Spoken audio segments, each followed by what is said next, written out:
Muy bien,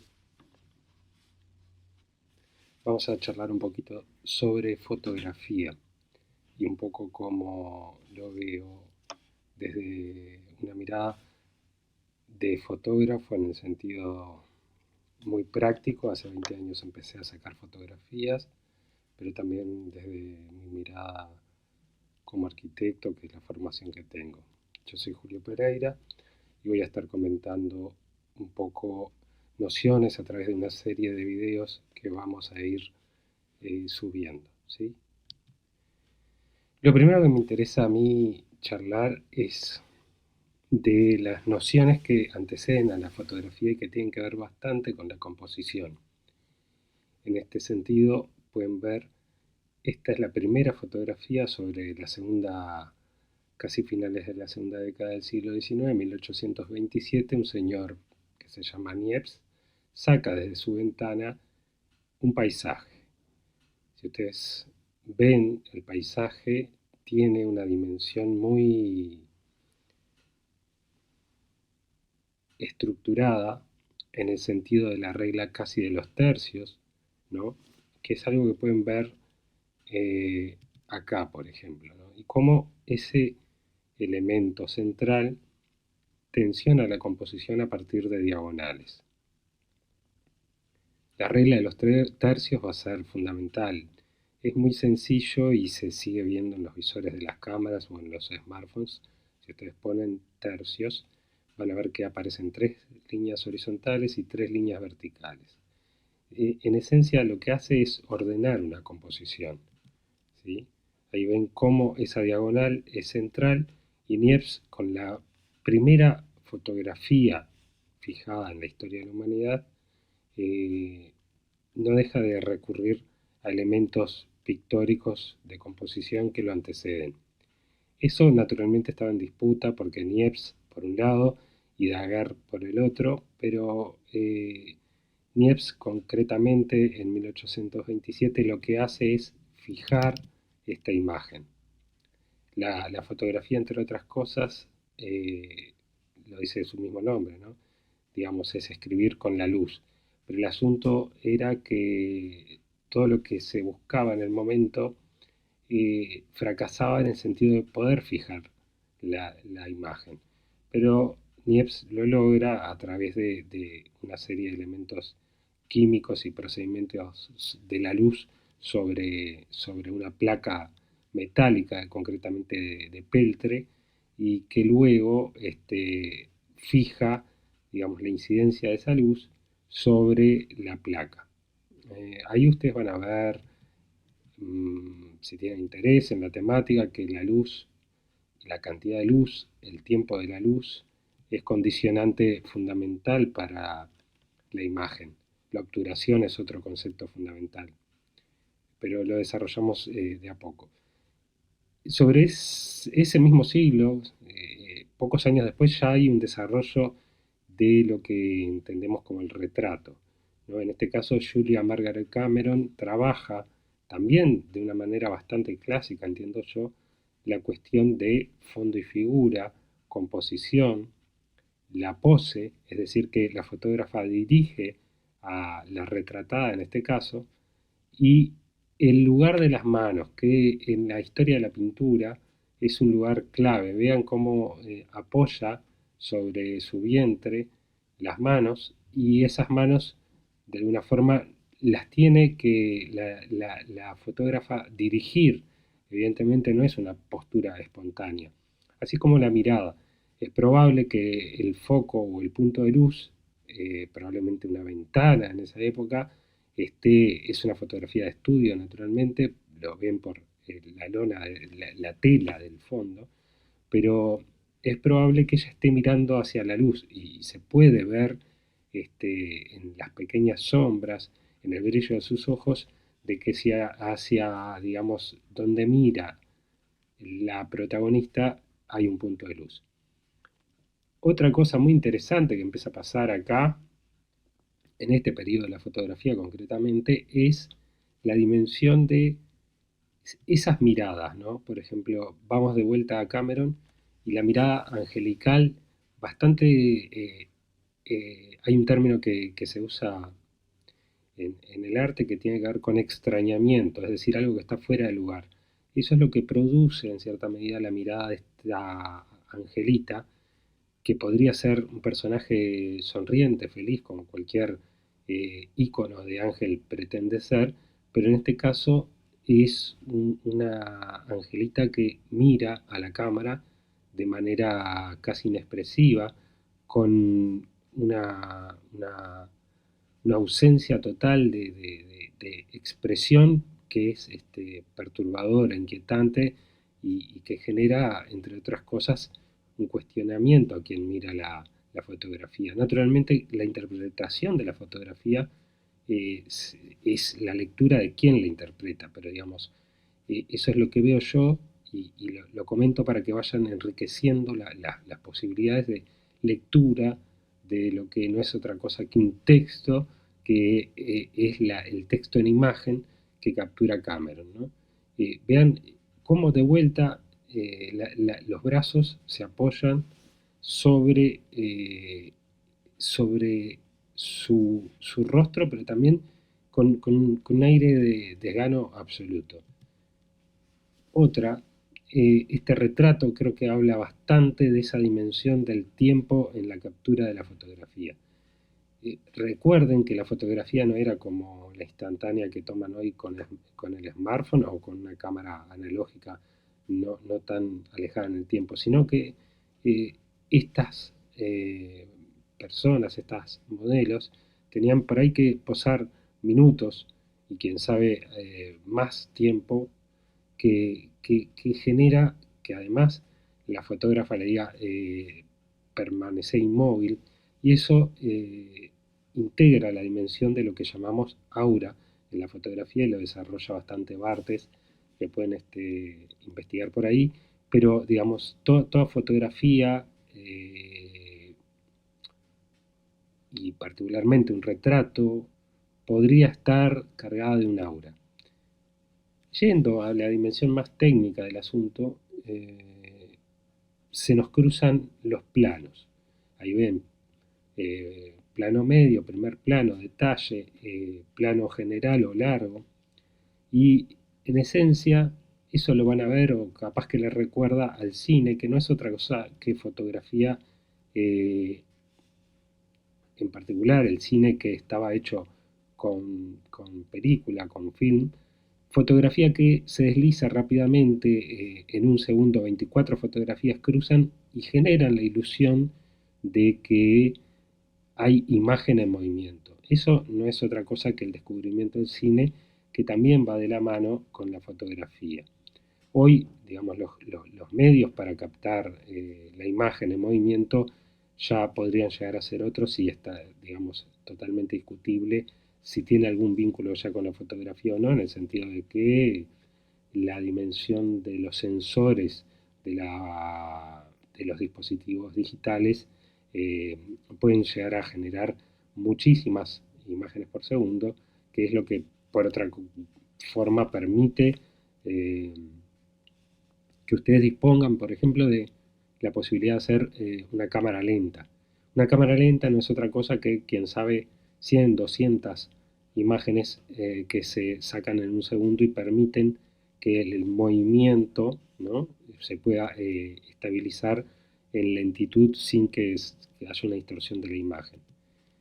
Primer plano, primerísimo plano, plano americano. A mí me interesa siempre el plano americano en el sentido de que surge como una mirada posible de la cámara, del dispositivo, de quien toma la foto a partir de una necesidad de narrativa, es decir, contar cómo el pistolero desenfunda el arma, y para eso necesariamente la cámara tenía que disponerse de manera que tome por lo menos hasta la rodilla del pistolero y se pueda, digamos, ver en el cine cómo se desenfunda el arma y se concreta el duelo, ¿no? El plano conjunto, ven en el extremo inferior derecho cómo habla, digamos, del protagonismo de la figura del pistolero, pero también habla de un entorno, ¿no? Ya el plano general está más vinculado a lo que es el paisaje y sobre todo la información de el entorno. Un primer plano, como aparece ahí, habla de la necesidad de transmitir algo sobre la psicología de ese personaje. Vean la expresión que tiene, tanto en las cejas, la boca, ¿no? Y cómo trabaja la luz de nuevo en eso, ¿no? Hitchcock, en 1950, otro maestro del cine, va a trabajar, por ejemplo, la dimensión del contrapicado. El contrapicado es poner la cámara por debajo del nivel de horizonte de quien estamos registrando y sobre todo causar una dimensión de dramatismo, ¿no? Por el contrario, Stanley Kubrick, en esta película que trabaja con este niño y esa dimensión de trama, juega con el picado, es decir, poner la cámara por encima del protagonista y registrarlo, ¿no? Y sobre todo empequeñecer al protagonista, ¿no? Digamos, ponernos a la altura de un adulto que mira esa situación.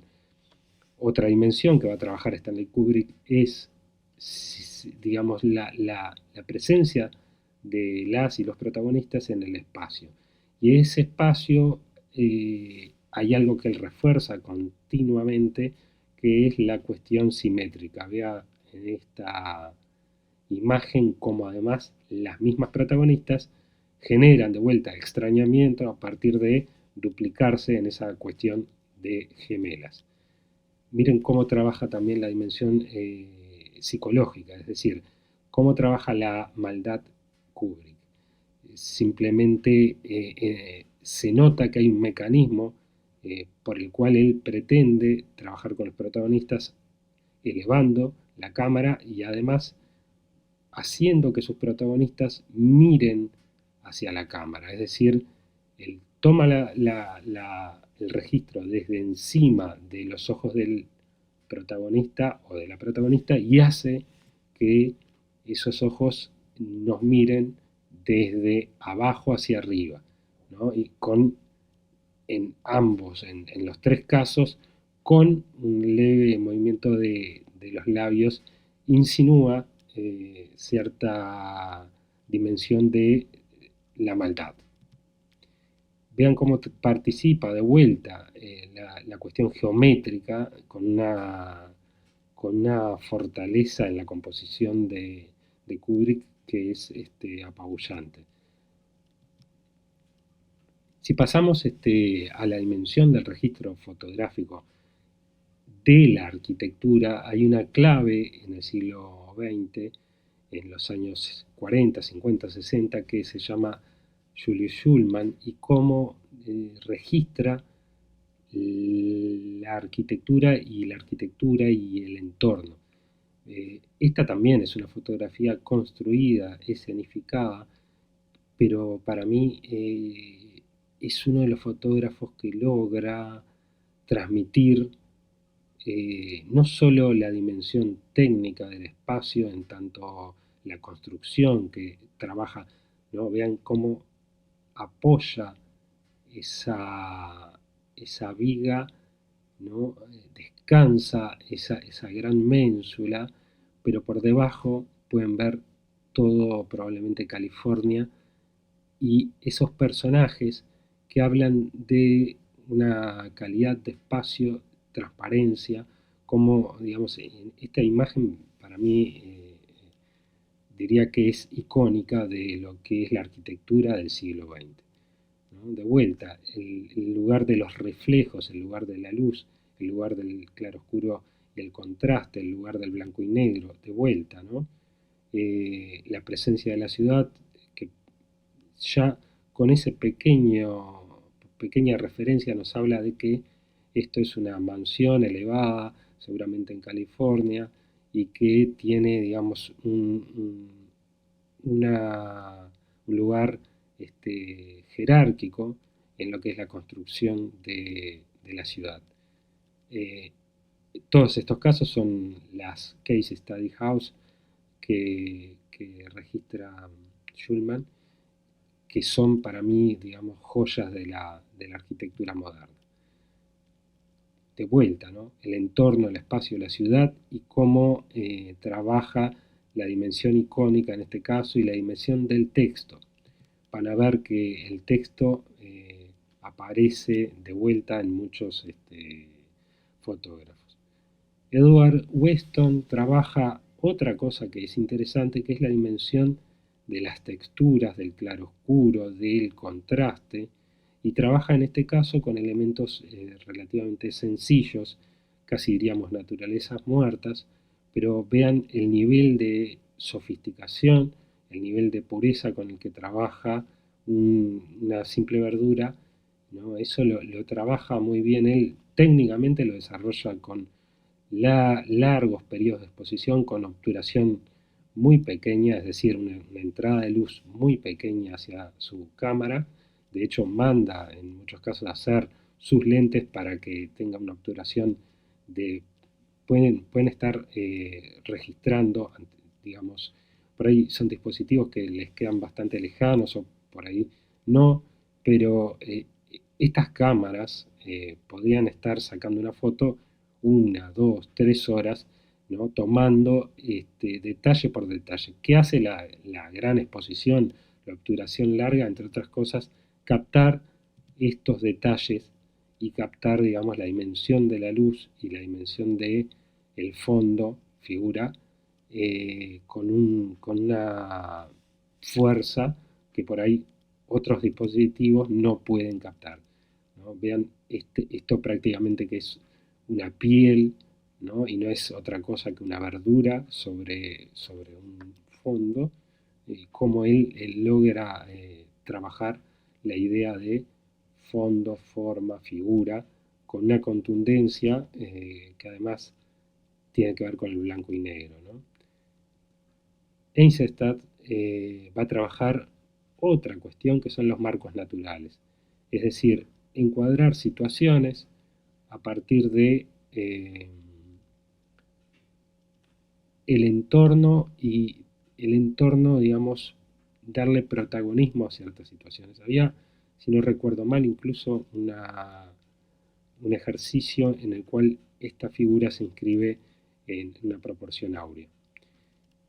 En el caso de Korda, es un caso muy interesante como retratista en el sentido que él trabajaba para la industria del modelaje y de la moda en la Cuba previa a la revolución, es decir, trabajaba para norteamericanos y seguramente tenía como un oficio muy desarrollado del retrato y esta situación a mí me parece fundamental también para pensar cuando sobra y falta información, ¿no? Esta fotografía que es icónica, icónica de un periodo del siglo XX, no es otra cosa que el reencuadre de un plano más general, ¿no? Esta fotografía no fue posada, sino que la saca Korda debajo de lo que es el podio de oratorio que tenía Guevara en ese momento,